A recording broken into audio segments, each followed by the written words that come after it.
Hello everybody, my name is Kean Kramer and I'm your host this week for our second edition of Spalding Player of the Week, in which we select 4 players from a different division each week and pit them against each other in terms of skill, agility, defense, offense, and all-round great sportsmanship. So basically we look at the overall average of stats, contribution over the period of time their category is nominated in the Waratah League.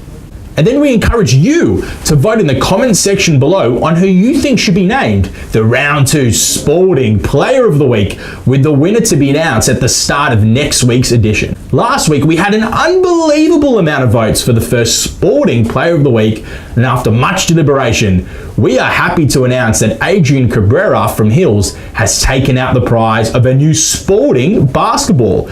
We hope to head out to visit Adrian in the next few weeks.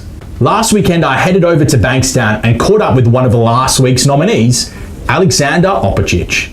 Tough loss, a different team to what we're used to seeing. Obviously, you winning the championship not too long ago, but what do you take out of it? And of course, your performance last week was pretty special. What's your role in the team?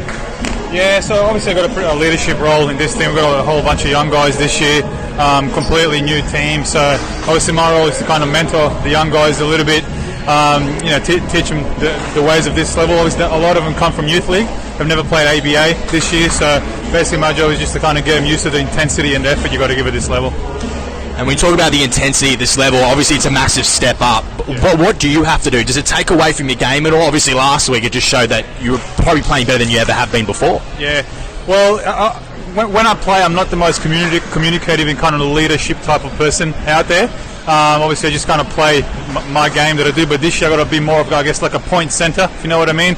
Delegate a little bit on offense, tell people where to go, so I've got to step outside of obviously I've got a lot of the scoring responsibilities to do this year, but at the same time I've got to delegate and tell people where to go on offense and kind of control the flow of the game out there, which is not something I'm used to doing.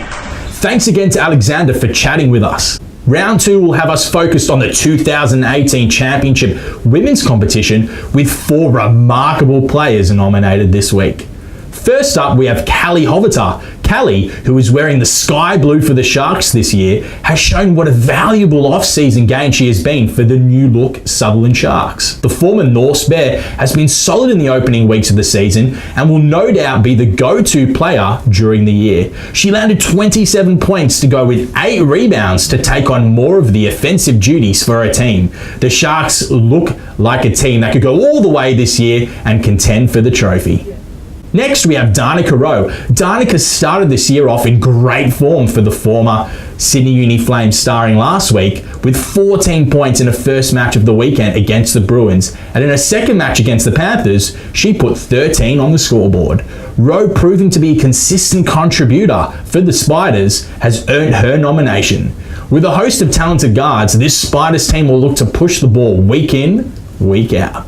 Now we have Sherrie Calleia from Hills, who is hot off her appearance at the Under-20s Nationals, in which her team walked away with a silver medal. She is certainly on the rise after her good form saw her in last year's Sparks Siegel team, and is looking set to continue if she is selected again in the Sparks lineup. However, she has been dominating for Hills the past 2 weeks, making her name for herself with 2 strong defensive and offensive displays. Against the Sharks, she dodged her way around a dangerous opposition, scoring 6 points and dragged down 5 rebounds. Last but not least, we have Dominika Offner.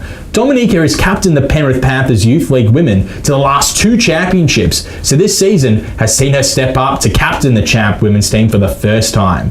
Dominika has shown her skills from the moment her team hit the courts, with 20 points in a loss to the venomous Spiders and 14 points in a win against the Sydney Comets.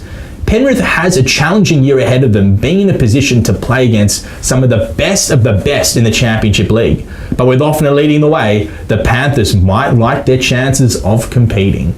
Will it be Kallie, Darneka, Sherrie or Dominika? All will be revealed next week. Comment your vote below, and reminder that votes close at 9 AM on Monday morning, so be quick. My name is Kean Kramer, signing out for our second edition of Spalding Player of the Week.